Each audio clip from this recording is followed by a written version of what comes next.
오늘은 온유한 사람이 누리는 복에 대해서 함께 은혜를 나누려고 합니다. 큰 은혜 받으시기를 바랍니다. 지금 3주째 팔복에 대해서 말씀을 전하고 있습니다. 심령이 가난한 자의 복, 첫째 주였습니다. 둘째 주는 애통하는 사람의 복에 대해서 말씀드렸습니다. 오늘은 온유한 사람의 복에 대해서 말씀을 드리려고 합니다. 온유함이라는 것, 이것은 온유함, 겸손함, 부드러움을 말합니다. 심령이 가난한 것과 애통하는 것이 주로 내적이고 자기 자신을 위한 덕목이라면 온유함은 겉으로 드러나며 타인과의 관계에서 나타나는 외적인 모습입니다. 제가 이 설교를 준비하면서 제 마음속에 이런 질문을 스스로 했습니다. 너는 온유하냐? 라는 생각을 하며 질문을 했습니다. 본래 저는 온유하지 못합니다. 그런데 지금은 온유합니다. 본래는 온유하지 못했는데 왜 지금은 온유할까? 외적인 온유함, 이것은 우리 주님이 주시는 것입니다.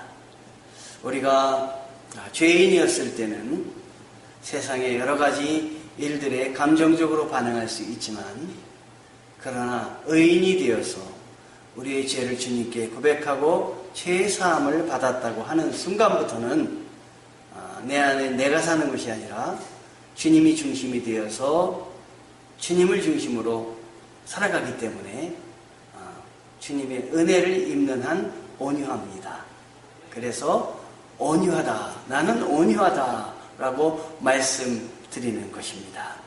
여러분도 은혜 안에서 주님의 은혜로 거듭나게 되셨다면 여러분 안에 온유함이 시작되신 것입니다. 그 온유를 성장시키고 또 하나님의 은혜로 발전시키시기를 바랍니다.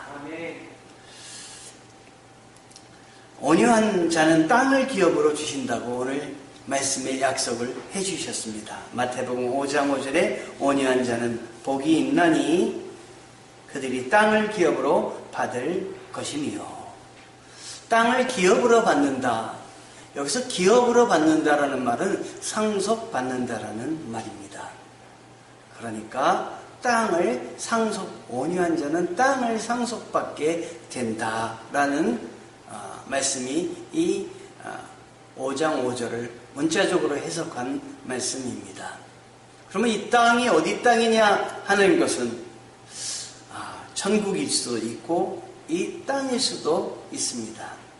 온유한 자는 천국에 우리들이 거처할 것을 허락받는다. 이거는 신앙적인 면에서 주시는 말씀입니다. 시편 37편 11절에도 오직 온유한 자는 땅을 차지하며, 마태복음 5장 5절에 온유한 자는 땅을 기업으로 받을 것이며, 이렇게 이야기를 하고 있습니다. 여러분, 누가 부자입니까? 남의 것을 빼앗고 남에게 해를 끼치며 나만 잘생겼다고 사는 사람은 부자가 될 수가 없습니다.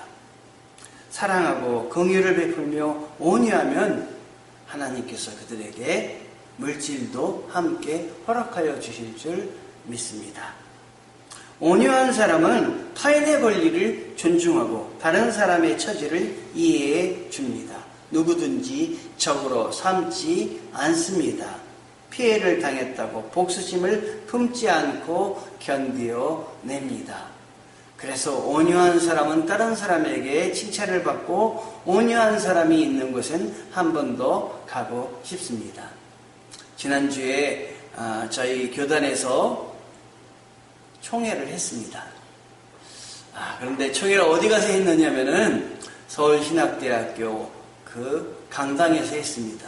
그래서 저도 총회에 참석을 했는데요.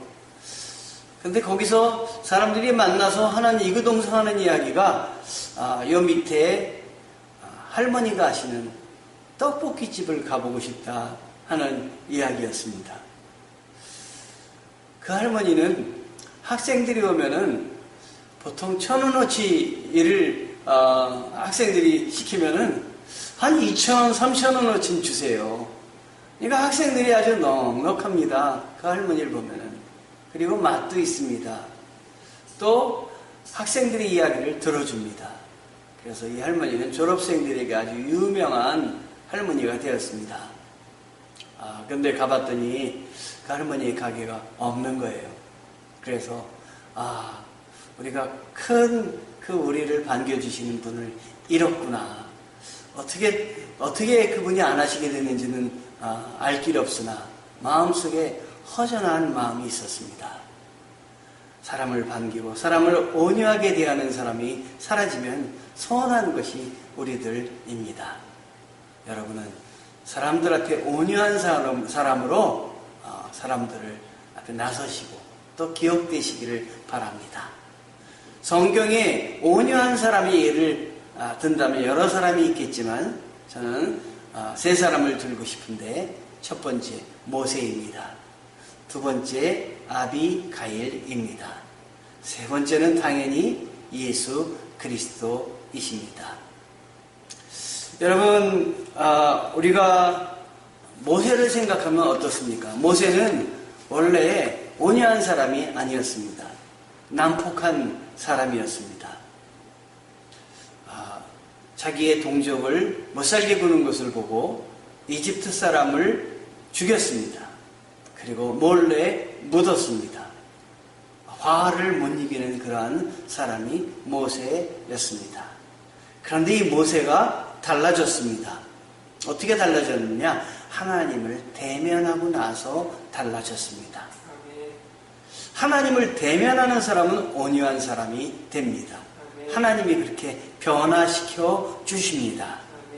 내가 왜 온유하지 못할까? 라고 생각되거든, 외적으로 나의 그런 모습이 드러나거든, 내가 하나님을 자주 대면해야 되겠구나. 이렇게 생각하시고 더욱더 신앙 발전에 힘쓰시기를 부탁을 드립니다. 모세가 이렇게 하나님을 대면하고 나서 그가 굉장히 달라졌는데 하나님이 그때 모세에게 명령을 하십니다. 너는 가서 이집트에 가서 내 백성을 데리고 나오너라. 이집트에서 쫓겨나는 그가 아닙니까? 이집트는 피해서 살았습니다. 죽을까봐 두려워 그곳에 가지도 않았습니다. 광야에서 머물었습니다. 그런데 그 모세를 다시 이집트로 가라고 했을 때 그는 용기가 나지 않았지만, 그래서 못한다고 했지만 하나님께서 그를 대면하시고 그에게 함께 하실 때 그는 힘도 얻었고 세상을 바르게, 그리고 자기의 힘으로 해결하는 데서 이제는 온유함으로 주님이 주시는 은혜로 모든 일들을 감당하며 해결하며 갈 수 있게 되었습니다. 이집트에 가서 그는 하나님의 그 사람들, 백성들을 구하여 데리고 나왔습니다. 광야에서 하나님을 뵐 동안 바로 아론과 그 다음에 미리암이 우상을 만들었습니다. 그리고 이 모세가 하나님 앞에 섬김을 받았지만 또 하나님을 만나서 온유함을 그 마음속에 있었지만 아직도 그는 완전한 성화된 사람이 아니었습니다. 그래서 그가 한 여인의, 구스 여인의 미모에 끌려서 그를 취했습니다. 그때 아론과 미리암이 비난을 했습니다. 하나님의 종이 어떻게 첩을 취할 수 있느냐라고 이야기할 때 그들은 하나님 앞에 당당했습니다. 우리는 저 모세보다는 낫다, 이렇게 생각을 했습니다. 그러나 하나님이 어느 편을 들으셨냐면 모세의 편을 들으셨습니다. 그래서 뭘 말하는 거냐면 하나님이 모세와 대면하셨기 때문임을 말합니다. 여러분, 거듭난 사람도 실수를 할 수가 있습니다. 그러나 거듭나지 않은 사람이 실수하는 그 실수는 거듭난 사람의 실수에 비하면 엄청납니다. 모세는 그리하여 점점 그 온유함을 떨치게 되었습니다. 모세를 통해서 많은 사람이 하나님께 가까이 나아가게 되었습니다. 하나님과 대면한 사람이 온유한 사람입니다. 또 하나는 하나님 이웃과 화평한 관계를 이루는 사람이 온유한 사람입니다. 대인관계에서 온유함이란 외적으로 모나지 않고 부드러운 모습입니다. 온유는 다른 사람을 용서하고 수용하는 것입니다. 이 대인관계에서 온유한 사람의 대표적인 사람을 들자면 아비가일을 들 수가 있습니다. 사무엘상 25절에 아비가일과 그 남편 나발의 이야기가 나옵니다. 다윗이 사울에게 쫓겨서 이곳저곳을 다닐 때 다윗은 그의 생명을 부지하려고 주위에 있는 사람들에게 덕을 베풀었습니다. 도망다니면서 주위에 있는 사람들에게 인신까지 잃는다면은 그가 그 많은 사람들이 그에게 왔는데 그들을 잘 식소를 데리고 감당을 할 수 있겠습니까? 다윗의 근처에 이 아비가일의 남편 나발이 있었습니다. 나발의 위기를 이 다윗이 도와주고 그리고 위기를 극복하게 해 주었습니다. 어느 날 다윗 일행이 지치고 피곤하고 먹을 게 없어서 이 나발에게 가서 그에게 양식과 그의 도움을 줄 것을 요청을 했습니다. 그런데 나발은 단숨에 거절했습니다. 자기에게 도움을 주는 것은 받았지만 오히려 자기의 것을 뺏어서 자기의 것을 그에게 나눠주는 것은 허락할 수가 없었던 것 같습니다. 그래서 이 나발은 아주 분을 내며 화를 내며 이 다윗이 보낸 다윗의 부하들을 내쫓았습니다. 이 나발의 눈에는 다윗이 뭘로 보였겠습니까? 사울에게 쫓기는 도망자, 이런 사람으로 나발의 눈에는 다윗이 보였던 것입니다. 저 사람은 힘이 없는 사람이다. 저 사람은 아무것도 능력이 없는 그 불황아 거지들을 데리고 지금 있는 사람이다 라고 생각이 되어서 이 나발의 눈에는 그냥 하찮은 한 인간 다윗으로 그는 봤기 때문에 다윗의 일행을 내어 쫓았습니다. 이 말을 듣고 다윗이 화가 나서 자기의 부하들을 데리고 이 나발을 치러 갑니다. 멀리서 이 이야기를 아비가일이 듣습니다. 그리고 아비가일은 온갖 자기 집에 있는 그 모든 진의 산미를 싸가지고 이 다윗의 일행을 맞습니다. 그리고 다윗에게 무릎을 꿇습니다. 아무것도 알지 못하는 나발, 저 남편 나발의 죄를 용서하여 주옵소서. 그러면서 이 아비가일은 다윗 앞에 당신은 기름 부음을 받은 자입니다. 당신은 앞으로 왕이 될 사람입니다. 왕이 될 사람이 이런 하찮은 일로 힘을 쓰셔야 되겠습니까? 화가 나고 정말 머리끝까지 그 나쁜 생각으로 가득 찬 다윗의 마음을 순간 누구려 트렸습니다. 이 나비가일이 본 다윗은 앞으로 왕이 될 사람이다 라는 것입니다. 지금 거렁뱅이며 지금 많은 거지들의 우두머리로 다윗이 있지만 이 아비가일은 그렇게 다윗을 본 것이 아니라 왕으로 보고 만났던 것입니다. 여러분, 사람을 대할 때 누구를 보고 누구를 무엇으로 생각하고 대하느냐에 따라서 그를 대하는 것이 다를 것입니다. 대통령을 대하는 것과 거지를 만나는 것과 다를 것입니다. 아비가일은 바로 다윗을 왕으로 봤습니다. 왕으로 봤다는 것은 우리 하나님과 같이 존귀한 자로 보았다고 하는 것입니다. 하나님같이 존귀한 것으로 본 그 마음속에는 무엇이 있냐면 바로 거렁뱅이를 왕으로 그를 온유한 마음으로 그를 봤기 때문에 그런 모습을 그런 말을 할 수가 있었던 것입니다. 여러분, 사물을 보되 하나님의 마음으로 사물을 보시기 바랍니다. 그래서 아비가일이 이렇게 순간 재치로 이 다윗의 그 분노를 누구로 드렸습니다. 나중에 나발은 그 소식을 듣고 그만 너무너무 놀라갖고 그런 상황인지 모르고 있다가 그 상황을 보고 너무 놀라서 그가 어떤 병으로 죽었다는 것은 나오지 않지만 아마 심장이 너무 놀래가지고 그랬지 않았겠는가. 곧 죽고 말았습니다. 이 여인이 홀로 남은 여인을 다윗은 눈여겨보며 그의 지혜를, 그의 그 해안을 높이 샀습니다. 그래서 부하들을 보내서 이 아비가일을 아내로 삼고 싶다고 하였습니다. 성경은 아비가일의 그 미모가 아주 뛰어났다고 이야기를 합니다. 그러나 아비가일의 미모 때문만에 다윗이 그를 아내로 삼고자 했는가? 그것이 아니라 다윗은 이 아비가일 속에 있는 온유함, 지혜, 그거를 높이 사서 이 사람을 내 곁에 두면은 반드시 내가 귀한 일들을 결정할 때 도움을 주겠다라고 생각을 했던 것입니다. 온유한 자가, 외적으로도 온유한 자가, 이웃을 향해서 화를 내지 않고 온유하게 대하는 자가 복을 받습니다. 온유한 사람들은 다른 사람과 갈등하지 않고 반목하지 않습니다. 저는 이 점이 많이 부족하다고 스스로 느꼈습니다. 다른 사람과 갈등하지 않고 반목하지 않는 것. 나 혼자 살 때는 별 문제가 없지만 많은 사람과 더불어 살 때는 이것은 참 갖추어야 될 모습이다 라고 생각을 했습니다. 온유는 다른 사람의 잘못을 품어주는 것입니다. 주님의 내 마음으로 내 생각으로 품는 것이 아니라 주님의 마음으로 품는 것입니다.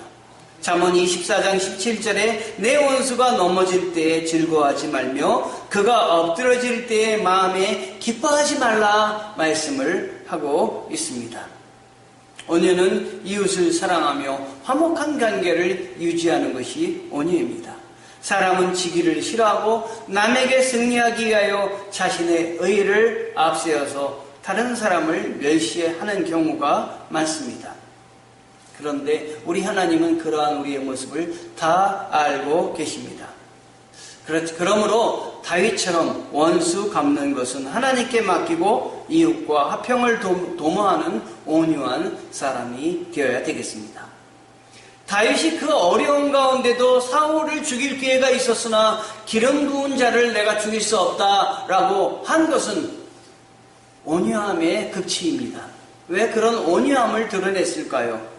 그것은 바로 다윗이 하나님을 만났기 때문입니다. 대면했기 때문입니다. 하나님을 만나기 전에 자연인과 거듭난 후의 사람은 그의 행동이 달라집니다. 왜냐하면 그의 마음속에 거룩한 하나님의 씨가 이미 던져졌기 때문입니다. 그 씨가 아직은 싹을 잘 틔우지 못했지만 씨가 있는 그 씨가 거기에 떨어진 한 그는 생명을 갖고 있기 때문인 것입니다. 주님의 생명이 내 안에 있습니다. 주님이 싹 트여 주시고 주님이 자라게 하시고 더 크면 나무가 되게 하시고 더 자라면 거기서 열매가 맺히게 될 것입니다. 씨가 떨어질 때부터 온유한 사람이 되는 것입니다. 우리는 우리 일생에 온유를 실천하며 살아야 하겠습니다. 온유는 저절로 이루어지는 것이 아닙니다. 주님을 만날 때, 주님을 영접할 때 이루어집니다. 그리고 온유한 사람이 되려면 주님을 영접해야 되는데 주님을 영접하는 전제 조건은 무엇이냐면 우리의 죄를 회개를 하는 것입니다. 내가 미천한 존재이며 내 스스로 모든 것을 해결할 수 있다는 교만을 버리고 우리 주님 앞에 겸손히 무릎 꿇고 나는 죄인입니다. 주여 나를 살려 주시옵소서. 이 세상이 주님에 의해서 움직이고 주님이 이끄심을 내가 압니다. 나를 도와 주시옵소서. 이렇게 진심으로 고백할 때에 우리 주님이 우리 가운데 오셔서 우리의 죄를 사하여 주시고 용서하여 주시며 영생의 선물 그리고 온유한 자는 땅을 받는다고 했는데 천국의 그 땅을 소유하고 하나님 나라 백성으로 살아가기 시작하게 되는 것입니다. 이렇게 되면 주님이 내 안에 오시고 성령이 내 안에 오시고 예수 믿고 죄 사함을 받으면은 이 세상의 악한 모습으로 살아가는 것이 아니라 내 안에 온유함이 시작되게 됩니다. 주의 은혜로 우리의 마음이 부드러워집니다. 전에는 화를 냈던 것도, 전에는 못 참던 것도 우리 주님이 이럴 때는 어떻게 하셨을까? 우리 주님이라면 어떤 것을 선택하셨을까? 주님의 마음의 입장에서 생각을 하게 됩니다. 세상에 어머님, 아버님을 존경하는 사람들은 우리가 어려운 일이 있을 때마다 이때 어머님이 어떻게 하셨을까? 이때 우리 아버지는 어떻게 하셨을까? 이렇게 어머니, 아버지에 대해서 생각을 해보게 됩니다. 우리 안에 하나님의 예수 그리스도의 거룩한 씨가 있기 때문에 이때는 주님이라면 어떻게 하셨을까? 주님이라면 어떤 길을 걸어가실까? 어떤 결정을 하실까? 우리가 되새겨보게 되는 것입니다. 이것이 바로 온유한 사람이 저절로 하나님의 은혜로 온유한 그 부드러움을 유지하며 나아가는 길입니다. 하늘의 복을 소유하고 살기 때문입니다. 사람들에게 천국이 있다 이야기를 하면 사람들은 이야기를 합니다. 죽어봐야 알지 그 천국이 있는 걸 어떻게 알아? 나는 못 믿겠어 라고 이야기를 합니다. 세상에 죽어봐야 안다면 너무 늦는 것입니다. 우리 주님이 이 땅에서 하나님 나라가 있음을 안다라고 이야기를 하셨습니다. 뭘 통해서 아느냐? 온유한 사람들을 통해서 알게 되는 것입니다. 저 때는 온유할 때가 아닌데, 저 때는 화를 내야 될 텐데, 분을 내야 될 텐데, 저 때는 싸워야 되고 다툼을 일으켜야 될 텐데 참고 견디어내며 감싸주며 이겨내는 모습을 보면서 어디서 저런 모습이 나오는가 돌아보게 됩니다. 바로 주님의 온유함에서 시작되는 것입니다.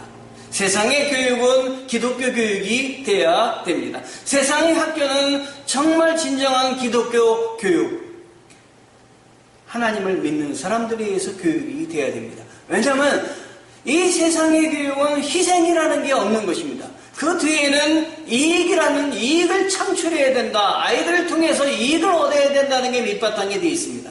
그러나 기독교 교육은 희생이 밑바탕에 되어 있습니다.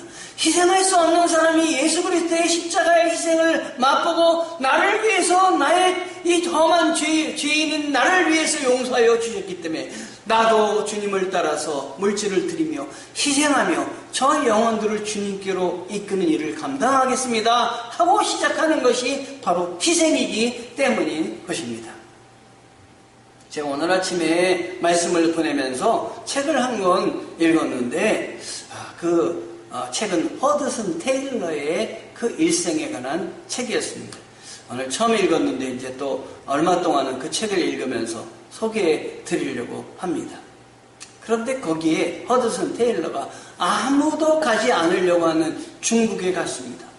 중국에 가서는 중국에 선교할 때는 10km 반경으로는 움직일 수 없는데 그는 그것을 어기고 내륙으로 들어갔습니다. 내륙으로 들어가니까 아무것도 그 도움을 받을 수가 없었습니다. 그래서 자기장 선교를 하게 되었습니다. 그리고 내륙으로 들어가니까 여러 가지 어려움이 얼마나 많이 있었겠습니까? 도움도 받지 못하고 이미 정부의 정책을 어기고 깊이 들어간 것입니다. 그 마음속에 무엇이 있길래 그렇게 내륙으로 그 중국까지 그 미개한 나라에 거기까지 허드슨 테일러가 와가지고 갔겠습니까? 그것은 마음속에 주님이 나 같은 죄인을 사랑하여 주셔서 나에게 복음을 주시고 은혜를 주셔서 내가 이것을 알았기 때문에 이것을 모르는 사람들에게 복음을 전해야 되겠다. 이 갈급한 마음 때문에 그가 거기로 가지 않았겠습니까? 하나님은 결단하는 한 사람을 찾고 계십니다. 그 한 사람으로 인해서 세계 선교가 이루어지게 하여 주십니다. 오늘날까지 온 세계의 복음을 열심히 전하는 그 선교의 아버지가 되었습니다. 여러분도 주님의 복음을 붙잡고 온유한 사람이 되어서 주님의 말씀을 증거하는 여러분 되시기를 바랍니다. 주님이 십자가에 달리셨을 때 주님은 온유한 자로 자기의 죄를 다 없음에도 불구하고 남의 죄를 짊어지고 십자가에 달리셨습니다.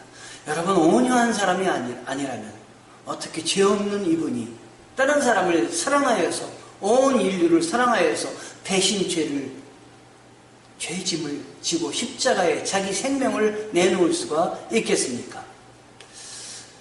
십자가 예수님이 달리신 옆에 죄수 2명이 같이 달렸습니다. 죄수 중에 한 명은 십자가에 달리신 예수님의 그 모습을 통해서 예수님의 온유함을 발견하게 되었습니다. 바로 옆에서 예수님의 온유함을 힘있게 덧입게 되었습니다. 그래서 그는 그 마지막 순간에 잠시 그에게 주어진 그 기회를 놓치지 않고 주님에게 이야기를 했습니다. 주님, 나를 기억하여 주시옵소서. 그랬더니 주님께서 오늘 내가 나와 함께 낙원에 있으리라. 우리 주님은 순간 주님을 영접하는 그에게 천국의 땅을 허락하여 주셨습니다. 기업을 허락하여 주셨습니다. 그런데 옆에 또 한 명의 죄수가 있었습니다. 이 죄수는 같이 옆에 있었지만 마지막 순간에 주님을 붙잡는 주님의 온유함을 덧입을 기회를 놓쳤습니다. 그리고 주님에게 내가 하나님의 아들이거든 여기서 뛰어내리라 라고 이야기를 하며 오히려 예수님을 비난하며 비방을 했습니다. 예수님은 어떻게 보느냐? 순간 우리에게 기회를 주실 때 용기 있는 죄수처럼 주님, 나를 기억하여 주시옵소서, 이렇게 고백하고 주님을 영접할 때 주님의 온유함을 덧입게 되는 것입니다. 성경에서 온유라는 단어는 훈련하다, 길들여지다 라는 그 뜻을 담고 있습니다. 온유는 훈련을 통해서 이루어지는 것입니다. 저절로 이루어지는 것이 아니라 온유는 훈련을 통해서 성장하고 발전합니다. 내가 예수 믿고 주님의 거룩한 온유의 씨가 내 안에 떨어졌다면 거기서 멈추지 말고 나는 계속해서 그 주님께서 주신 온유의 씨를 더욱더 성장시키기 위해서 노력을 해야 되는 것입니다. 물을 줘야 됩니다. 물을 주려면 그 물이 바로 무엇이냐? 성령의 기름 부음을 받아야 됩니다. 성령의 기름 부음은 말씀을 통해서 옵니다. 성경 말씀을 읽어야 됩니다. 하나님과 교제를 통해서 그 나무가, 온유의 나무가 더욱더 자라는 것입니다. 하나님과의 교제는 기도를 통해서 이루어집니다. 또한 내가 하나님께 고백을 하면서 이 온유의 나무는 점점 자라는데 신앙의 고백 중에 최고의 고백이 노래 찬양입니다.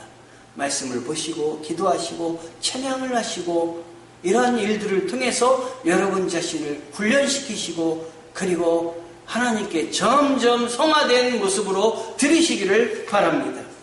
이럴 때 주님이 우리 안에 넉넉히 임하여 주시어서 완전히 온유한 사람이 되어갈 것입니다. 온유하지 않은 사람은 가정을 맡겨도 다 깨트립니다. 역주행하는 차를 보셨죠? 가끔 텔레비전에서 역주행하는 차의 모습을 보여줍니다. 하나님을 향해서 가는 사람과 세상을 향해서 가는 사람이 부딪혔다고 생각을 해보십시오. 또 매일매일 부딪힌다고 생각해 보십시오. 그거는 역주행하는 차가 부딪히는 것과 똑같습니다.